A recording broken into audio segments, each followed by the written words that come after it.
are watching Political Conversations. Good evening and welcome to Political Conversations on Freedom Square TV, a platform where ideas meet facts and democracy meets dialogue. Tonight, we examine one of the most important questions shaping Nigeria's future, the 2027 presidential election. And the big question on the lips of every Nigerian is the perceived and conceived Kwankwaso ticket of the ADC versus probably a Tinubu Shettima ticket of the APC. And so our question is, which way Nigeria? If these combinations become a reality, how would Nigerians vote? Which way would Nigerians go? And that is the critical question. So at a time when Nigerians are grappling with economic reforms, insecurity, youth unemployment, and questions of national unity, the choices ahead are not just political, they are existential. Join us this evening to have a conversation around this topic is a respected public affairs analyst, is a medical doctor, is the secretary of the Guild of Public Affairs Analysts of Nigerian Enugu State Chapter, is Dr. Chikezie Obasi. Doc, good evening and welcome to Political Conversations. Good evening. Well, it's always a delight to have you here. Let's just begin with the big picture. Why does the 2027 election already feel different, even though it is still some distance away? Okay, you know, what is shaping this 2027 election, there's a reasonable extent an unfinished victory of 2023 election. A lot of people believe that there was miscarriage of justice. Many obedient people who are more in number, I mean ICT, and who are more tech-savvy, younger generation, believe that they were robbed, irrespective of the Supreme Court judgment. So you see that amongst them, the court of public opinion, amongst the youths, majority of them believe that there was a miscarriage of justice, that the candidate P2B would have won that election. So they've continuously, carried that situation, and then to make it alive, the reality with Nigerian government has continuously been such that Nigerians have not really come out of the woods. Poverty is on the increase. Insecurity over the last 2-3 years has not actually gone down. There's this fear that Nigerians are not, safe, and that things are not really working well. So the first is the unfinished business of 2023, and then secondly is the issue of the bad governance or perceived bad governance. Let me put it that way. Let me put it that way. Perceived bad governance from the populace that have the capacity to, to speak out. So if we combine these together, at least these two, it's probably the reason why 2027 election is something that is business unusual. Because when I say it's business unusual, it's not change of government. It's not the usual 8-year, tenure or the end of 8 years, which should have been so, should have been heavy like it is now. But it is the air in the atmosphere sounds like the 2027 election campaign has started. So I think these factors, like I mentioned earlier, had contributed. And then there is the viable, to a reasonable extent, there had remained a viable opposition. A viable opposition here is, with respect to the Nigerians and the youth populace, they've continuously, been on social media, they've been talking, and then the government seeming, or the opposition parties, PDP, Labour Party, their traumatic, course over the last 2 years has made it to be on the front burner, and a lot of accusations, go against this state government. So this has kept putting this government, on a shape that it makes it look like Nigerians really want a change, and the opposition has to, beef up and speak out. Okay, one of the beer parlor talks these days is the expected Rabbi Kwankwaso talks about running a joint ticket.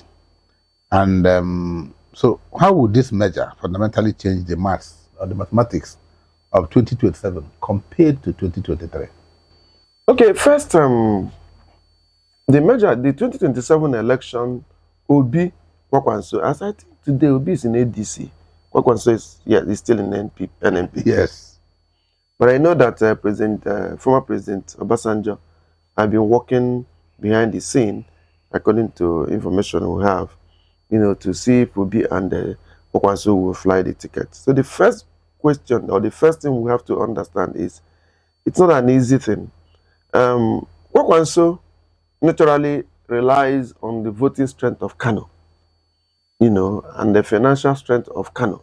Let me put it this way, because these politicians require some taproot from a viable state government, to fly their ticket. As it is today, we've seen the governor of Kano State, Abba, drifting towards APC. So it's a very big problem for him. But in as much as I say that, I would not say that I do not know that Kwankwaso is a person that is grassrooted when it comes to especially the Hausa, stock of the northern political group. Obi Kwankwaso would, in paper, one would say it may fly, but I still have a very big doubt how that particular merging will be. It's a slim opportunity, first for Obi to win the primaries of ADC, and then picking Kwankwaso. That may eventually rupture ADC. And I'll say it this way.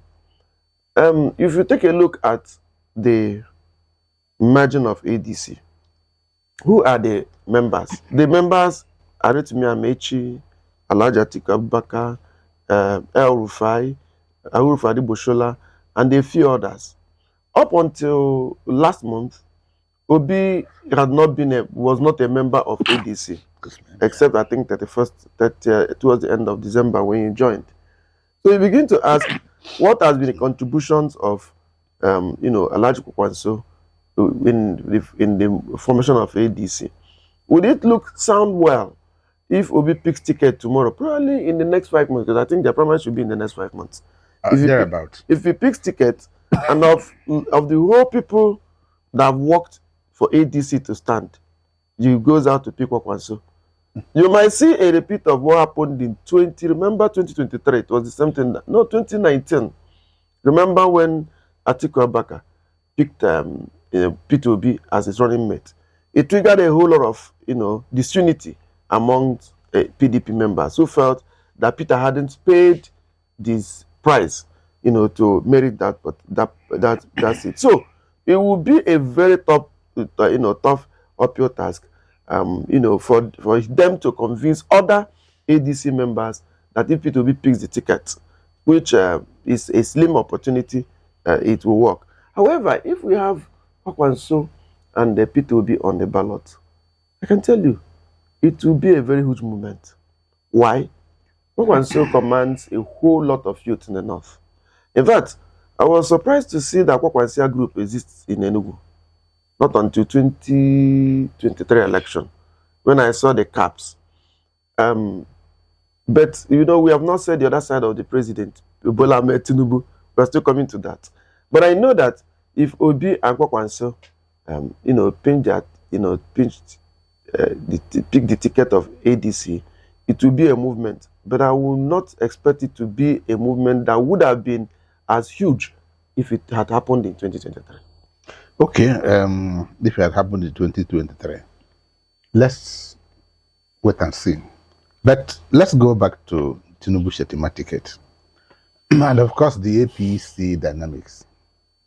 There's actually some mounting pressure by some people, a lot of people within the APC and Nigerians, to replace Vice President Shettima for the 2027 ticket.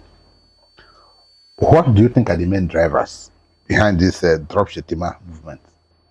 One of the pillars of the drivers had remained more recently the what has come to the front burner, which Trump exacerbated by saying that Christians are killed in Nigeria. Now, a lot of political pundits believe that if Bola Ahmed Tinubu picks, a Christian from the north, that it will balance up a whole lot.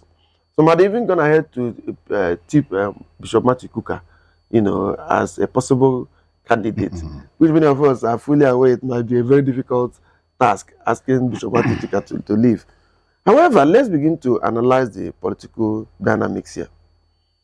Bola Ahmed Tinubu did not go to the northeast because he wanted a Muslim.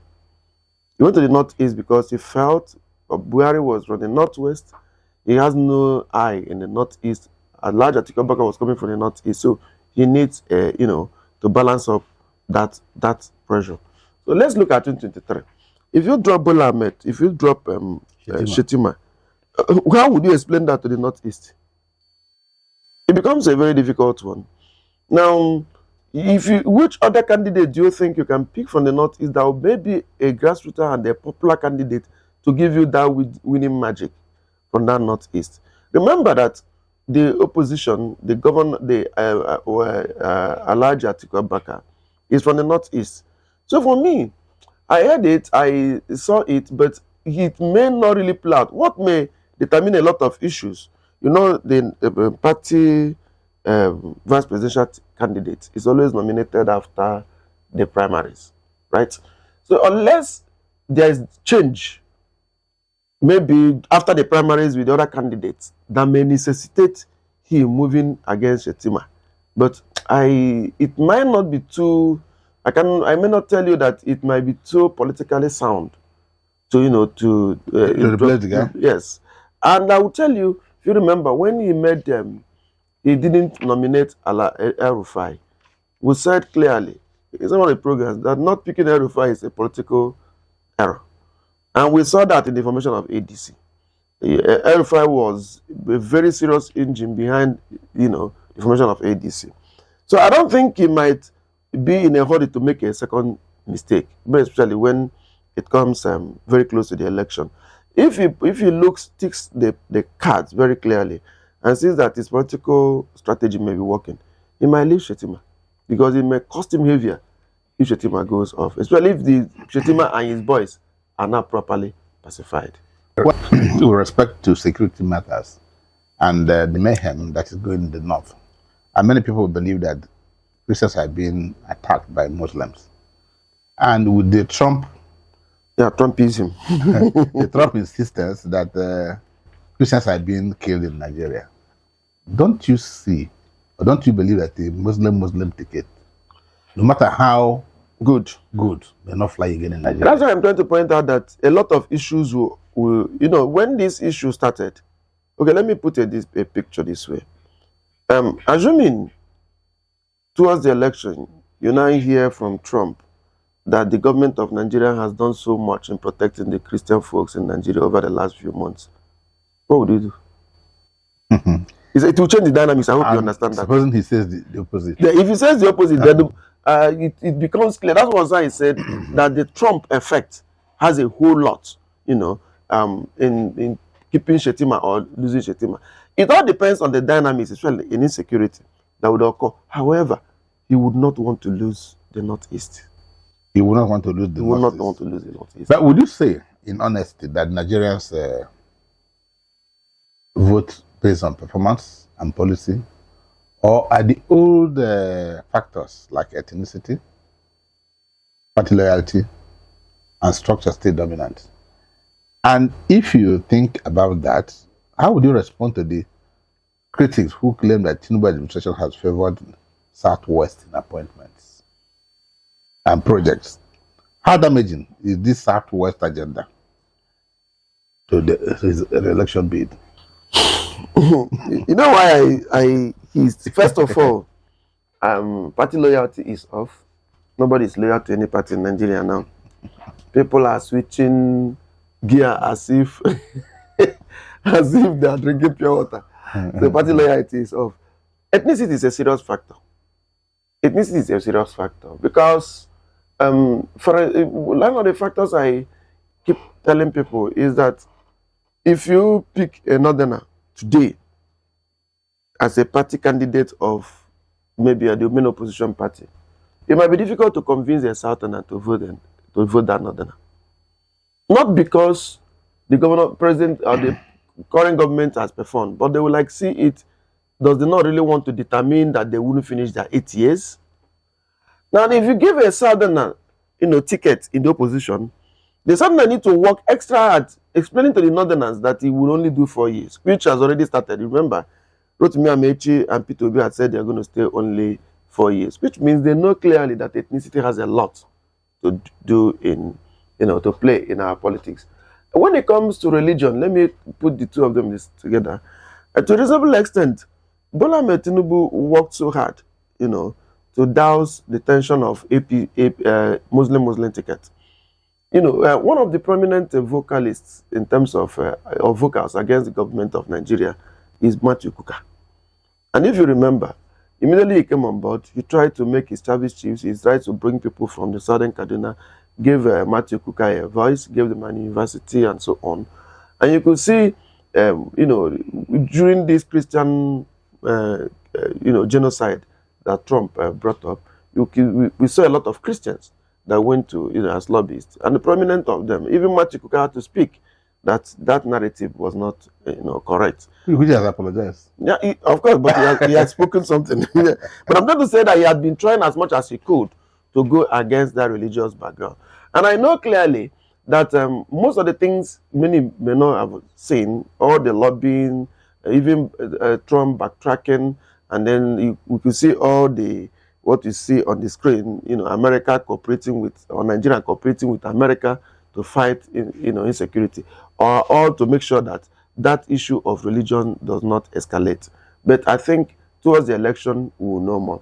Then you talked about the other one you talked, you are saying about, what's it called? Appointment that was killed. No, I don't, that one is not an issue to me. Why I say that one is not an issue to me. Remember in 2012, the Southwestern we are shouting that Jonathan appointed the people of the former Eastern region copiously into his government. Buhari now came, everybody started shouting it was Northwest. And so now that Tinubu came, it is natural to shout it is Southwest. That does not mean that these things are not real. But I'm just using this to buttress the fact that if you actually want to, hold the stone, let's look at those people that came from your own region. We have such accusation leveled against them. The answer is correct. So it's something that has lived with us, and unfortunately, we are doing it with reckless abandon. We don't care, whose us is God. But I must confess that sometimes many of our leaders needed to be cautious in what they are doing. When you see the list of appointments coming out of this government, it pains you. Why do I say so? When we take a look at Buhari's appointment, would we say that it was extremely skewed to the Northwest? If you look at the appointment clearly, you see that Southwest actually benefited mostly in that during his regime. And then the list is the Southeast. when they talk about those in the commanding heights of the economy. No, that's what it's Lagos economic principle that we are managing. Everybody knows that one because even during the campaign, we know that Lagos boys were coming to run Nigerian economy if he won the election. So for me, if he had not picked those people to run the economy, I would have said he was not prepared for the government because that is what he knows. So he's not going to get somebody he's not fully aware of what the person was going to do to run the government. I mean, I wouldn't hold anything against, but I'm still talking about, other appointments. They would have actually done something that will make this bigotry, favoritism, ethnicity to go down. I wouldn't want a situation whereby we keep on measuring the degree of, what is wrong, who did worse and who did not do worse. I think we should be able to come out of it and then understand that Nigerians, for you to earn the respect of everybody, fairly distribute these opportunities. When leaders fairly distribute the opportunities, people may not really care where you come from. Yeah. They may not even care if Super Eagles goes to play football. And like what happened? They are dominated by the Eagles. Yeah. Once they are scoring the goals, everybody's everybody's happy. But when they start losing, they start telling you where Musa and Mohammed and Yoke, where they are coming from. Okay, the APC ticket, Tinubu and Shettima, assuming it flies again, their supporters argue that incumbency brings experience, continuity, and additional strength. The critics argue that economic hardship, insecurity, and public trust issues may work against the ruling party. From an analytical standpoint, how strong is the APC's incumbency going into 2027? It's as strong as 90%. 90%? Yes. I'm economical given the 90% if we understand clearly what the incumbency factor in the world. It's obviously clear across the globe that incumbent leaders, return as much as... Jonathan was an incumbent when he left. I'm coming to Jonathan's own. It's clear that most of the time incumbents return back, to the position. They have a lot of factors, that will assist them. If you take a look, even the opposition is looking up to incumbents to defeat them. So they have the opportunity. Now, if you perform terribly bad, the incumbent stand a chance of losing the election. And they needed a serious opposition to obtain that. Today, I will tell you that Nigerians are not really comfortable with this government. I must be sincere. What they are banding as performance, is only in the optics of those who are with the government. Because if you look at the purchasing power of an average Nigerian, it has dropped. If you look at unemployment rate, a lot of Nigerians we are saying that close to over 120-30 million Nigerians are, experiencing poverty. If you look at indices that will make Nigerians feel good in terms of security, can we really say we are better off today? Now, somebody may begin to equally argue that the government has reduced inflation rate to as low as 15% and so on and so forth. But even if the inflation rate is zero and people do not have money in their pockets, it becomes a problem. Again, corruption, before, let me put it clearer. Elections are won based on public opinion, not necessarily what is factual. If the public feels the government is not doing well, whether you are doing well or not, we can only recognize that you are doing well when we change government. That's exactly what happened between Jonathan and Buhari. Everybody keeps saying, hey, can we return back to the Jonathan era? But those days are gone. We voted him out. That's the truth. So the issue is, as it were today, Nigerians may not really say that they are feeling better off than they were in 2023. In fact, so many will tell you with practical evidence that Nigerians are feeling worse. A typical example is this. 2023. Let's even begin with 2023. Their minimum wage was roughly, how many? 30,000 naira. Right. Today, minimum wage is 70,000 naira. But let's look at that amount of money with respect to dollar. At 40,000 naira, it was roughly $70 we were having. Because the dollars at that time was around 400 and something naira per dollar. At worst was 700. But today, we are roughly battling with around $46 per month. So Nigerians have actually become poorer, when we put the standard, using dollar as a benchmark for minimum wage. So you see that even when you are performed within the optics of the opposition, of the people in government, is the public feeling that pulse? Can the public say that they are today safer? Can the public say that Nigerians are today earning better off? Can people, move around to say that after paying their bills, they could have some money in their pocket? So it's more difficult for them to explain to Nigerians. And I must tell you that opposition is correct, in their own perspective. And that's what they're supposed to do. Even when in the best of government, opposition is supposed to bring out those things that the government is not doing right. But nobody would deny the fact that insecurity over the last 3 years worsened, across the federation. Nobody would deny the fact that purchasing power depreciated. Nobody would deny the fact that unemployment rate increased. Nobody would deny the fact that people are no longer so comfortable as we used to be.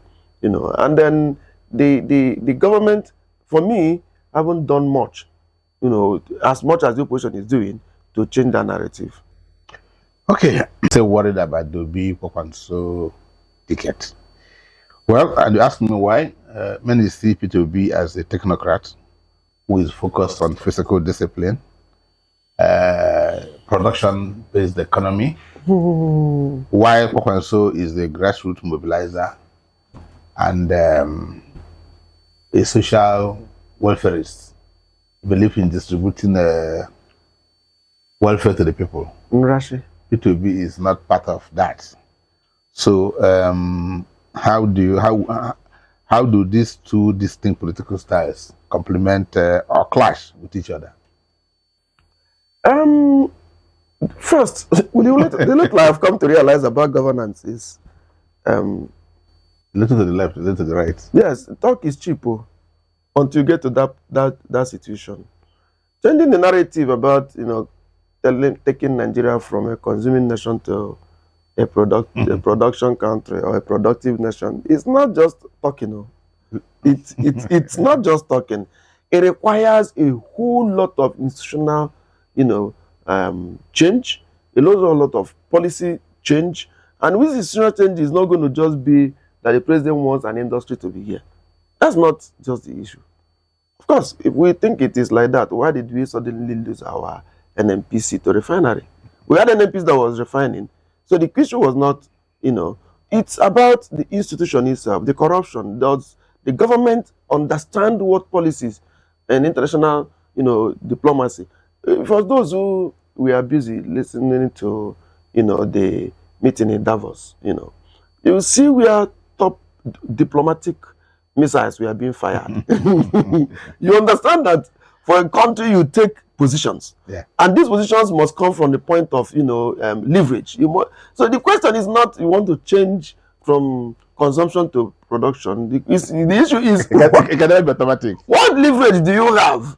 You know, and that leverage must be, how do we begin to change what we have today, you know, as concept? Are we changing the direction of our leadership? Are we changing the direction of our politics? Are we changing the optics, even in the educational system? So it's a huge change that is not just a magic wand. That's number one. Like you really pointed out, Peter will be, permit me to use this, is tagged as being stingy. Stingy here is because he is not the kind of person everybody knows that shares government money. He will tell you that we know they give shishi, which means that his government is not for you to, you know, which is a very good policy. And Kwankwaso is a welfarist. Like I said, Kwankwaso, earlier in the program, I said clearly that Kwankwaso has a lot of Kwankwasia group, you know, in Enugu here, which he funds all the way from Kano down to Enugu. So it's a bit it's a bit not complementary. You know, you could say that both of them are working, they have two different ideologies. And then having heard Peter that it's going to be a 4-year candidate, that simply implies that what's going to rule in Nigeria is 2.5 years. That's what it means. To say you're a 4-year candidate as a political party, it means 2.5 years, because by the time you win an election, you might need 6 months to finish court, you know, process. And then you need, by the end of 2 years, you suddenly discover that another election cycle has started. So effectively, you discover that you only had 2.5 years to 3 years, you know, to finish. And then they just don't know, because let me assume that he's actually saying the truth. Now, the next activity will be who was going to replace him. Now, what you just simply said, Kwankwaso replacing a stingy man. You become from welfarist to stingy. That's number one. Please, this stingy I'm saying here is not in any way derogatory. I'm just trying to say how prudent Peter is. I call it physical discipline. Physical discipline. So you look at it, is that going to leave his government stable? Because I know Kwankwaso is not one person you just cage, assuming that ticket flies. So if we really look at it, and yes, they could be thought force, but I mean, both of them will need to sit down and think about the orientating Nigerians. Even from the ideology, many of us believe that you could have a country where you just snap your finger and the money will start, flooding out the streets. It may not be so. So they needed to get back. If they win the election, which I pray that we need a third force that will give this government a hot chest for their money. Because only when you have good opposition that you push out people to do their best. If they win election, they need first to sit down and talk to Nigerians. Look, they need to wipe away whatever they feel they know, and we'll sit down to talk about that to make Nigeria move. But if it is what I'm seeing from their old ideology, it might be difficult to. Okay, that would be a story for another day, because I'm just thinking, Kwankwaso that is used to going to the north and then giving the district Arms. and giving them money, suddenly he becomes vice president, And they'll tell you to be and they tell him there's no money to go and give. It's a problem. He will lose his popularity. They will stone him in Kano. It's going to be a problem. You can't do that. So, but I want to ask you a very specific question. Tinubu is said to have a powerful political structure. Then you compare that with the Kwankwaso movement. Let's compare the two. Which one is more likely to prevail in a 2027 electoral environment? First, when I said that the incumbent has options, I'll put it this way. 2019, Alhaji Atiku Abubakar is a man that I feel has what it takes to have won Buhari in that 2019 election. Not because Buhari is not good, but because Buhari is not that everyday Nigerian politician. But Buhari prevailed. Towards the dying minutes, they had a lot of magic, and he won election. That's why I said incumbent factor across the globe, worse in Africa, gives you the president an edge of 90%. The Tinubu I know, you could look at his strategies. He's actually co-opting every other state to come into APC. So he's going to use the state machinery to his advantage. He will maximize it. He wants each governor, each elected assembly member to see, first, what they're going to float most likely is that anybody in the APC status quo may remain, so that to have minimal disruption of the political ecosystem. So I am seeing him deploying a whole lot of state machineries to win the election. And I can tell you, the last is not heard. The last about him, politically strategic saying, is not heard. Now, whether what concern will be if the alliance comes under ADC, a lot will still happen. If they win the ticket, and I pray, if they must win that ticket, let it not be a win in that Alhaji Atiku Abubakar goes to that poll with them. Because if Alhaji Atiku Abubakar goes to that poll with them and fails at that poll, that poses a very serious problem. For those who may have understood what happened in 2013, will understand it again. So I pray that if they are going to win, let it be a situation whereby Alhaji Atiku Abubakar voluntarily steps down for them. But if they win that election, they need to battle the incumbency factor. In as much as we can say anything, that election will not be free and fair. In terms of, it's not free and fair rather, but that election is not going to be level playing ground. That's a president who is on that seat, and he will do everything to maximize his returning back. Okay, Dr. Obasi, let's start coming home. And that is our own region, the southeast part of Nigeria. There's a growing debate about political inclusion, marginalization, and voter engagement in the region. How do you assess Southeast political calculations in 2027, especially between these two blocks? The Kwankwaso, so to speak, and of course, the Tinubu Shettima, or whoever Tinubu picks. No, I've said it on this platform that you don't need calculation, you don't need to kill yourself. Once Obi is on the ticket as a president or vice, the Southeast will go with him. That I don't think I will blink an eye in saying that. You will need to work extremely hard, to obtain that. However, if Obi is not on the ballot at all and Obi is not contesting, yes, you may have a poor voter turnout on the Southeast, but the majority of those that will vote in 2027 election will vote, assuming if the opposition candidate comes from the north, they will vote the Bola Ahmed Tinubu. If Obi is not on the ballot, Obi is a factor here. Because I must. And so, if he's a presidential candidate, how would that affect every other election in the southeast? That's the question. Wahala is going to be how? If Obi is a presidential candidate in let me give an example. Obi is on the ballot as a presidential candidate, and most of the governors here have gone to APC, and so a governor A says, "Vote for me," and vote for Tinubu. Okay, let me begin first. Election will be held in two different days, if we go by a Nigerian electoral cycle. Yeah, the presidential and the National Assembly. If Obi is on the ballot, half of those that would be on the same ballot with Peter Obi on a presidential National Assembly day will win the election. When they win, people will come back and begin to look at each of their governors. I think I have to stop at that. But what I'm pretty sure is that if Obi is on the ballot, it may be difficult. Come on, let's look at what happened in 2019. But they say the dynamics have changed. It has not changed. In that dynamics in the southeast has not changed. The reason is not far-fetched. If Obi is on this ballot, there are two groups or three that may vote. First is the youths who are angling or who are even annoyed with those they voted in the last election that left Labour Party. So those people, if they come on the APC, they will have a problem. That's number one. Then number two, you have these IPOB people who believe in the fact that what happened to Nnamdi Kanu was not right.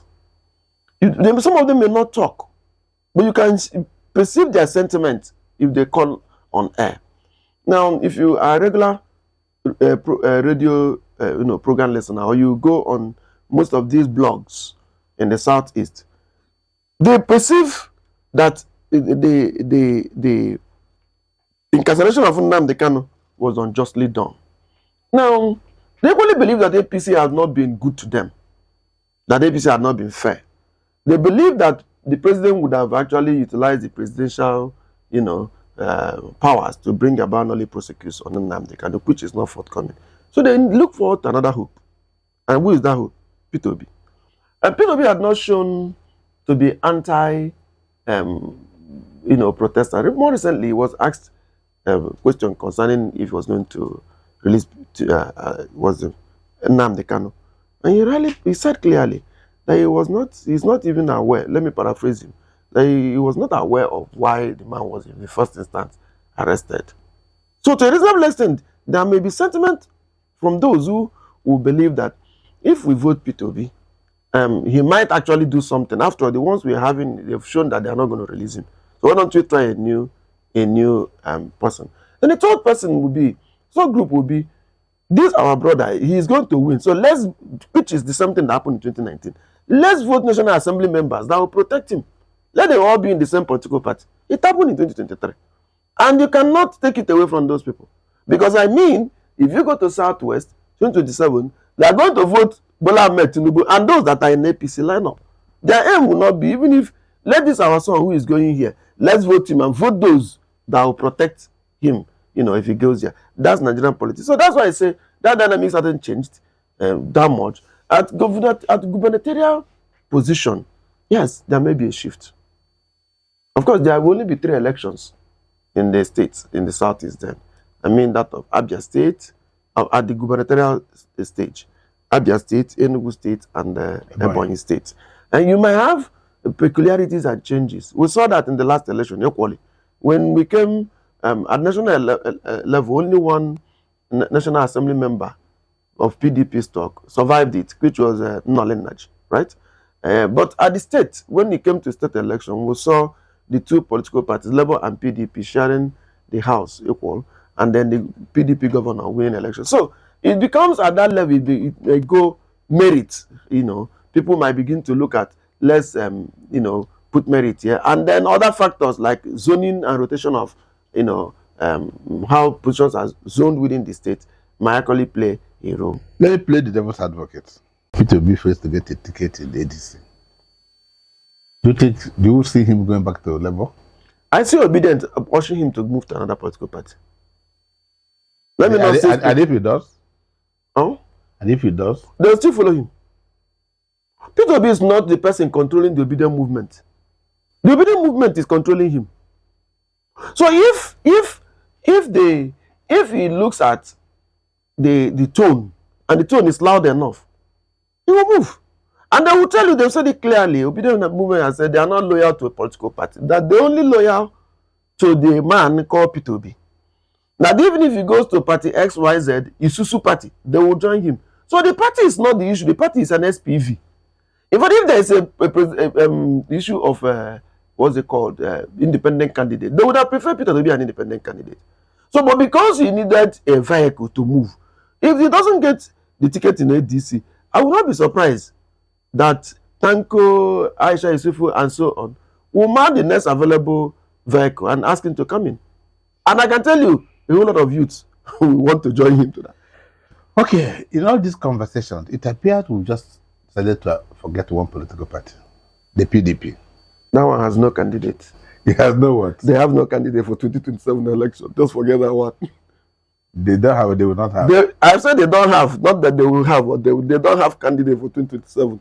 For 2027 election, forget PDP. Any candidate they bring up is just a major figure not by. But you know clearly, you and I knows well, that it is difficult for PDP to fail any candidate. You think they won't be able to put their house in order?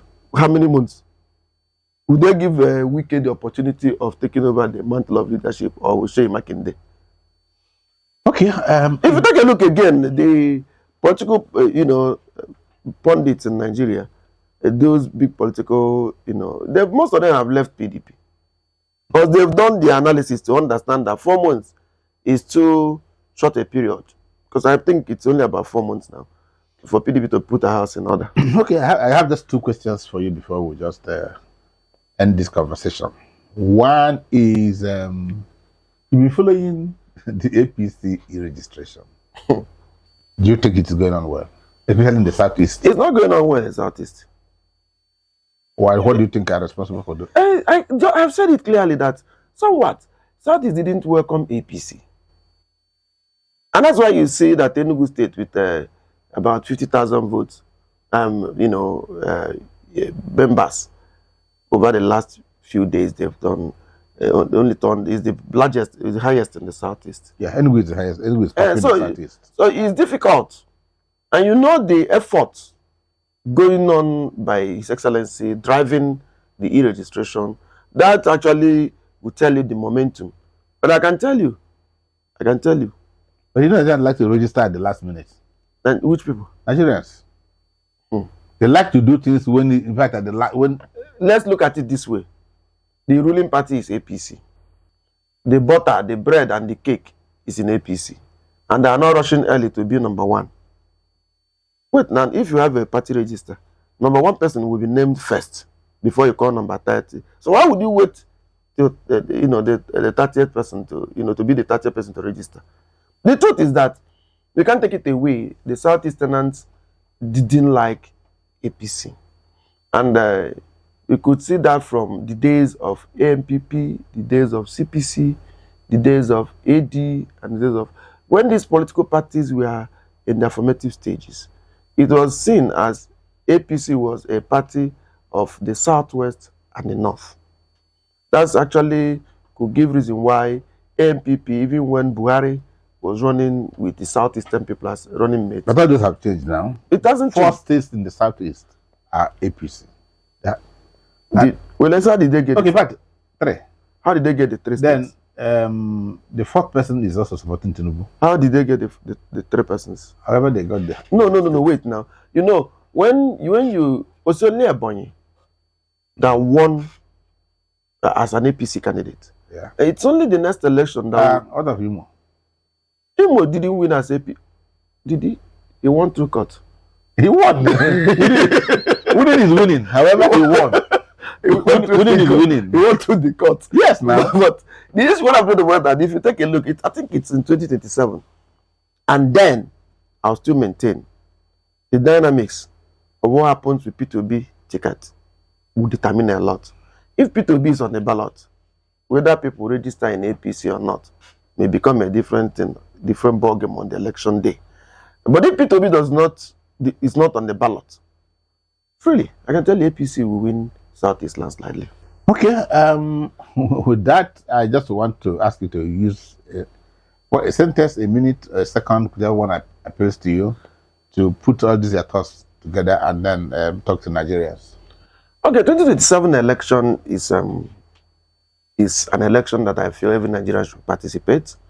Irrespective of whatever happens, it's a transition period if Nigerians participate. Let me explain what I mean a little bit. If the incumbent president wins, the Nigerian enthusiasm may inform his political dynamics and whatever he's going to do to 2031. If it fails, the new leadership will know clearly that Nigerians are yearning for a change, for a better Nigerian. So I feel for the candidates who are in opposition, they should struggle so hard.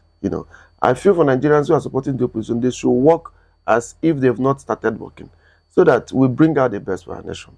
That's what I would say. And for those who are in supporting any candidate, please let's understand that after this politics, that those people you support, those are political gladiators. They are all friends. So we have no business, wounding ourselves, both online, both offline, because I've seen a lot of attacks, online. Please, we do not need to quarrel. We are simply thinking of people of the same country who feel they have different ideologies to contribute to the country. So please, let's make it a robust debate. Let's make it a robust election. Let whoever wins election understand Nigerians want a better Nigerian than we have today. Thank you very much, Dr. Chikezie Obasi, for your insights and clarity. And to our viewers, tonight's conversation is not about telling you who to vote for. It's about helping you understand the options, the stakes, and the direction.